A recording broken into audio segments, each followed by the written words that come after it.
Here's something that fits your request. I never thought I'd be caught in a situation like this.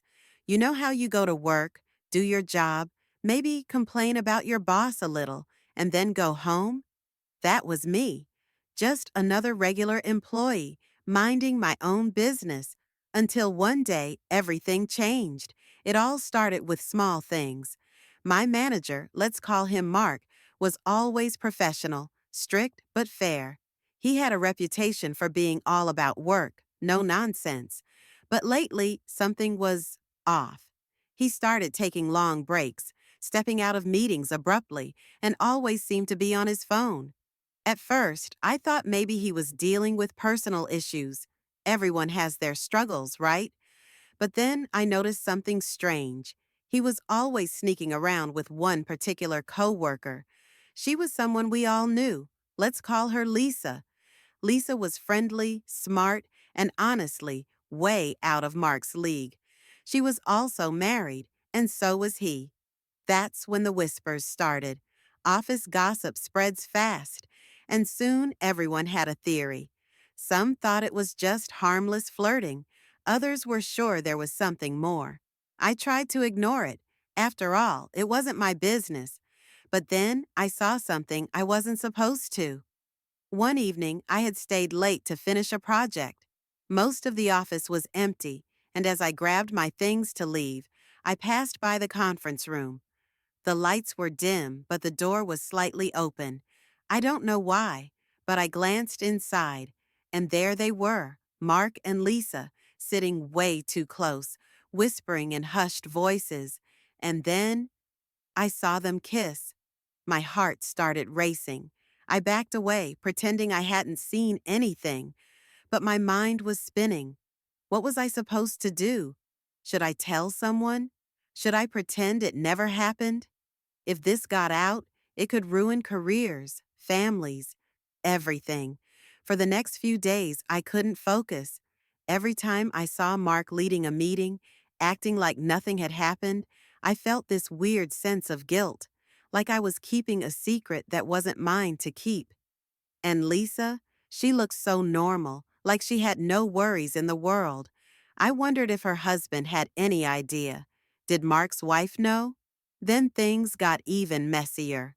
One of my coworkers, who had also been suspicious, confided in me. "Something's up with Mark and Lisa," she whispered. "I think I have proof." My stomach dropped. Proof? What kind of proof? And what did she plan to do with it? That's when I realized I was officially in the middle of something way bigger than I ever wanted to be, and I had no idea what to do next. I stared at my coworker, my mind racing. Proof? What kind of proof could she possibly have? Part of me wanted to ask, to get all the details right then and there. But another part of me hesitated. The more I knew, the more tangled up I'd become in this whole mess. She glanced around to make sure no one was listening, then leaned in.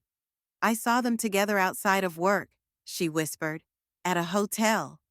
A cold chill ran through me. That was a whole different level. Seeing them share a moment in the office was one thing, but meeting outside of work, at a hotel?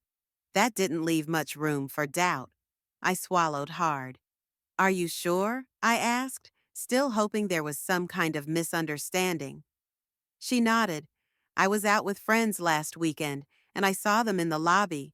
I didn't think much of it at first, but then I saw Mark checking in at the front desk while Lisa stood nearby. They looked nervous, like they didn't want to be seen." She let out a sigh.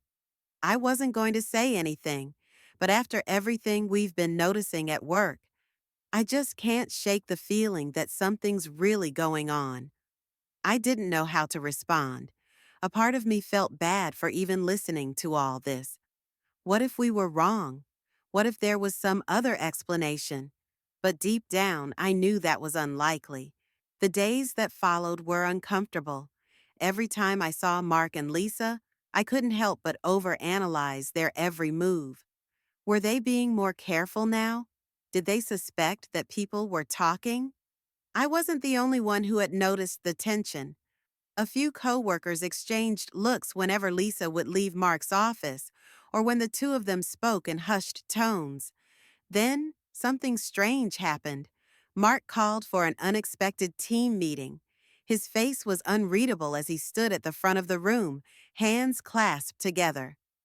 "I just want to remind everyone to be mindful of workplace conduct," he said, his tone calm but firm. "Gossip and speculation can create a toxic environment. Let's keep things professional." My heart pounded.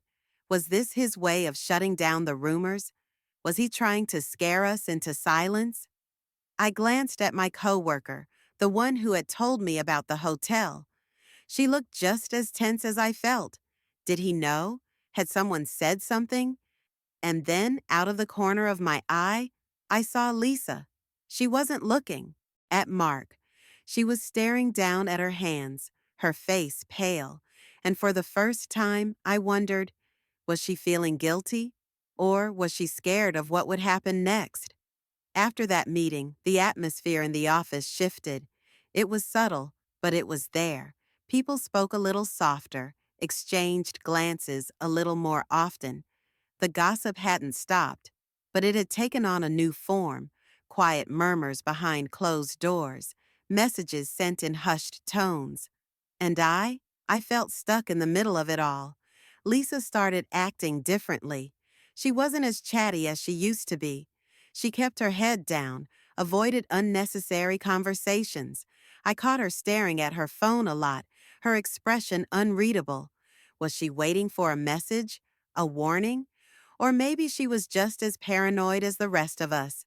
Mark, on the other hand, was harder to read. He carried himself the same way he always had: calm, collected, in control. But there were moments, brief ones, where I saw something else. The way his eyes flickered toward Lisa during meetings, the way he hesitated before speaking when she was in the room. It was subtle, but it was there. One afternoon, as I was grabbing coffee in the break room, I heard footsteps behind me. I turned to see Lisa standing there, hesitating. "Hey," she said, her voice quieter than usual. "Hey," I replied, trying to sound normal. She glanced toward the door, making sure no one else was around. "Can I ask you something?" My stomach tightened. "Sure." She shifted uncomfortably. Has Has anyone been saying anything about me?" I wasn't sure how to answer that. I couldn't lie, but I also couldn't just tell her that half the office was speculating about her personal life. "Why do you ask?" I said instead. She exhaled, her shoulders slumping slightly. "I just have this feeling, like people are looking at me differently." I didn't know what to say, because she was right. They were, and if she had noticed, then Mark probably had too. I had a bad feeling about where this was going, and something told me we hadn't even seen the worst of it yet. Lisa's question lingered in my mind long after she walked away. She knew, maybe not everything, maybe not the full extent of the rumors, but she could feel the shift. And if she felt it, then Mark did too. That thought unsettled me. Mark wasn't the type to let things spiral out of control. If he sensed a threat, whether real or imagined, he would do something about it. A few days later, I got my answer. An email went out to the entire office from Mark himself. It was vague, but the message was clear. He reminded everyone about workplace policies, about professionalism, and about how unverified rumors could be damaging to both individuals and the company. The words weren't aggressive, but there was something about the way they were phrased that felt like a warning, not just to the people gossiping, but to anyone thinking about digging any deeper. I couldn't shake the feeling that this was directed at me, at my coworker who had seen them at the hotel, at anyone who had been paying too much attention. It was as if he was trying to tighten his grip before things slipped further out of control. Then something happened that made my stomach drop. Late one evening, as I was packing up to leave, I heard voices coming from Mark's office, The door was slightly ajar, and before I could stop myself, I glanced inside. Lisa was there. She looked tense, her arms crossed tightly over her chest. Mark stood in front of her, speaking in a low, urgent voice. I couldn't hear everything, but I caught bits and pieces. They know. You have to be careful. Lisa shook her head. This is getting out of hand. Mark's expression hardened. Just let me handle it. Something about the way he said it made my pulse quicken. There was no warmth in his voice, no reassurance, just control. I stepped back, my mind racing. What did he mean by handle it? Was he planning something? Damage control? A cover-up? And if so, how far was he willing to go? I suddenly felt like I had seen too much, and for the first time, I wasn't just uncomfortable. I was afraid. I left the office that night with a sinking feeling in my chest. Mark's words kept playing in my head. Just let me handle it. What did that mean? And why did it sound more like a threat than reassurance? The next morning, I walked in, expecting tension, but nothing could have prepared me for what happened next. Lisa didn't show up. No messages, no emails, nothing. People noticed right away. She was always on time, always professional. But that day, her desk remained empty. Mark was different, too. He acted normal, too normal. If he was worried, he didn't show it. But I knew better. I had seen that conversation. Something had happened. Around lunchtime, whispers started again. Someone had heard from someone else that Lisa had quit. No notice, no goodbye. Just gone. That's when my coworker, the one who had first told me about the hotel, pulled me aside. Her face was pale. I just heard something, she whispered. Lisa didn't quit. She was fired. I stared at her. Fired? For what? She shook her head. No one knows, but she was escorted out late last night, after we all left. My stomach twisted.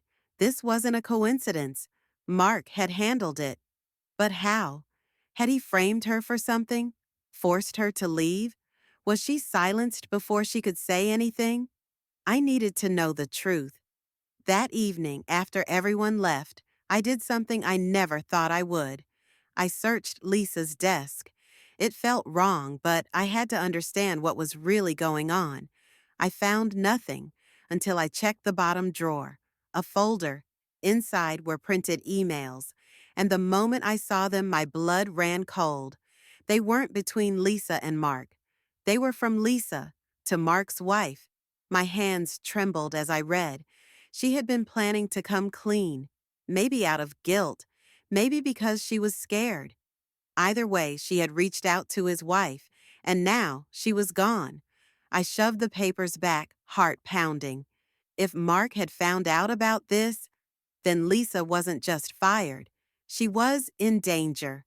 I stood there, gripping the folder, my mind racing. Lisa had been planning to expose everything. That explained why she was suddenly gone. But where was she now? And more importantly, was she safe? I couldn't just ignore this. I had to do something. I took photos of the emails, my hands shaking as I backed away from her desk. Just as I turned to leave, I heard footsteps. My heart nearly stopped. Mark. He stood in the doorway, his expression unreadable. Working late? He asked, his voice too calm. I forced a smile. Just wrapping up. His eyes flickered to Lisa's desk, then back to me. For a second, I thought he knew what I had found. I thought he was going to shut the door, trap me inside, handle me the way he had handled Lisa. But instead, he nodded. Get some rest, he said, before walking away. I barely breathed until I was out of the office. That night, I debated what to do. If Lisa had already contacted Mark's wife, maybe she knew the truth. Maybe she could help. I decided to take a chance. I found her email from one of the messages and sent the photos. No explanation, just the evidence. Then I waited. The response came faster than I expected. I already know. My stomach dropped. If she knew, then why hadn't anything happened? Why was Lisa the one who disappeared? And then it hit me. What if Lisa wasn't the one trying to expose the affair? What if she was being silenced because Mark's wife was the one pulling the strings? The next morning, Mark didn't show up to work. By noon, an email from HR confirmed it. He had resigned effective immediately. Lisa was still nowhere to be found. But later that night, I got a message from an unknown number. Just 2 words. Thank you. I stared at the screen, a chill running down my spine. Lisa was out there, and someone had made sure Mark paid the price. But the real question was, who? I stared at the message on my phone, my heart pounding. Thank you. 2 simple words, but they told me everything I needed to know. Lisa was safe. She had gotten away. But how? And more importantly, who had helped her? Over the next few days, the office was eerily quiet. No one spoke about Mark's sudden resignation. It was like he had never existed. His office was cleared out overnight, his name removed from emails and meetings. HR gave a vague statement, something about personal matters, but everyone knew better. I kept checking my phone, half expecting another message from Lisa, but none came.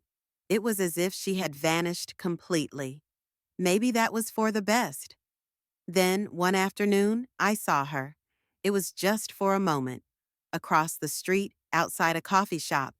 She was wearing sunglasses, her hair pulled back differently. But I knew it was her. She wasn't alone.